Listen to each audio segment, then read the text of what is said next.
నమస్తే. Welcome to Andhra Prabha. నేను ప్రశాంత్. ఏపీలో మున్సిపల్ ఎన్నికలకి ఇక సిద్ధమైందనే చెప్పుకోవాలి. ఇదంతా ఇప్పుడు చూసిన వాళ్ళైతే ఇక రాజకీయ వ్యక్తులు గానివ్వండి, రాజకీయాల లీడర్స్ ఎవరైతే ఉన్నారో, ఆ లీడర్స్ కూడా ఇంకా ప్రచారాలకు కూడా సిద్ధం అవుతూ ఉన్నారు. అయితే ఎస్ఐఆర్ ప్రకటనలో భాగంగా అతి తొందరలోనే ఇక మున్సిపల్ ఎన్నికలు ఉండొచ్చు అని చెప్పేసి కూడా చెప్పడం అయితే జరుగుతూ ఉంది. అయితే మరి ముఖ్యంగా ఈ ఓటర్ ఐడీని కూడా ఇప్పుడు ఓటు కూడా ఎవరికి దక్కుతూ ఉంది, ఎవరెవరు ఓటేయొచ్చు అనేది కూడా ఎస్ఐఆర్ ప్రకటనలో భాగంగా ఎస్ఐఆర్ కూడా తెలపడం అయితే జరిగింది. అయితే మనకి జనవరి ఈ 2026కి ముందుకి ఎవరికైతే ఉన్నాయో అంటే ఇప్పుడు మనకి 2026 నుంచి ఎవరికైతే ఓటు హక్కొచ్చిందో వాళ్ళు తప్ప ఇంకా 2026 నుంచి ముందు నుంచి ఎవరికైతే ఓటు హక్కుందో వాళ్ళు మాత్రం ఇందులో భాగంగా ఉండొచ్చు అని చెప్పేసి చెప్పడం అయితే జరిగింది. అదే విధంగా ఎస్ఐఆర్‌లో భాగంగా ఇంకా ఎవరెవరైతే చనిపోయారో సో ఎవరెవరి ఓట్లు తొలగించాలని చెప్పేసి సో అవన్నీ ఆ నిర్ణయాలైతే తీసుకోవడం అయితే జరిగింది. అదే విధంగా మున్సిపల్ ఎన్నికల్లో భాగంగా ఇంకా ఏ ప్రాంతాలని కలపాలి, ఇంకా ఏవైనా విడగొట్టాలా అని చెప్పేసి గూడా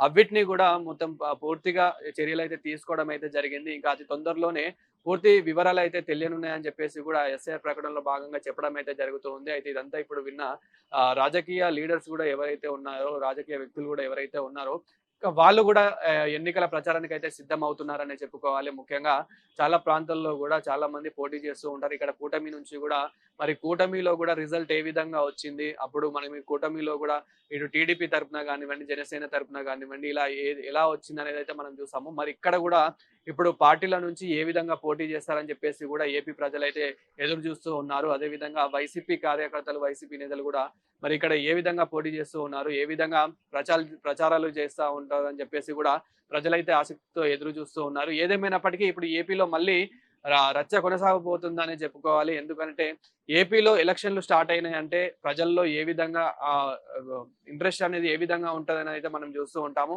సో ఇప్పుడైతే మనకి ఏపీలో మున్సిపల్ ఎన్నికలైతే రాబోతూ ఉన్నాయి. ఈ మున్సిపల్ ఎన్నికల్లో భాగంగా మరి ఏ విధంగా ఉండబోతుందనేది అయితే ఒకసారి చూడాలి. అదే విధంగా మనకి ఎస్ఐఆర్ ప్రకటనలో భాగంగా అయితే మున్సిపల్ ఎన్నికల గురించి అయితే పూర్తిగా అయితే చెప్పడం అయితే జరిగింది.